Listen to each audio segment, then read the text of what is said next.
मराठी विषय शिकवणार आहे तुम्हाला. तर मुलांना नदी कोणाकोणाला आवडते? नदी सर्वांना आवडते ना. आता आपण गावाकडे गेलो तर तिकडे आपल्याला नदी दिसते छान. तर तसंच आज आपण नदीविषयी बोलणार आहोत.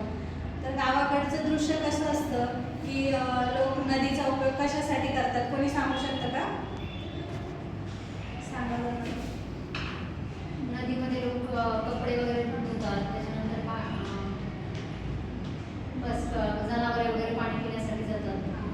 तर खेड्यावर जास्त करून लोक नदीचा वेगवेगळ्या प्रकारे उपयोग करतात. तसं आता या विद्यार्थिनीने सांगितलं की नदीचं लोक गुरं पाजण्यासाठी, त्यांना जवळ काही सोय नसल्यामुळे ते आपल्या नदीत गुरं पाजण्यासाठी घेऊन जातात, पाणीसाठी किंवा गुरं धुण्यासाठी. आता काही सण वगैरे असलं की लोक आपल्या गाड्या, कार हे सर्व नदीत काही लिक्विड टाकून, कोणी काही वापरून तर ते धुवत असतात. अशा प्रकारे नदी दूषित करत असतात.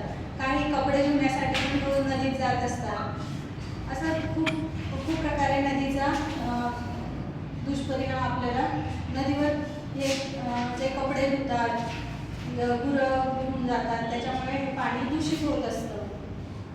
त्याचप्रकारे काही रासायनिक द्रव्य असतात कारखाने वगैरे, तर त्यांचं रासायनिक जे द्रव्य असतं ते आपल्या नदीच्या साईडला काढलं जातं, त्यामुळे पाणी हे दूषित होत जातं. तर अशा प्रकारे ह्या पाठात नदीचं माणसाने नदीला छळले हे आपलं पाठाचं नाव आहे.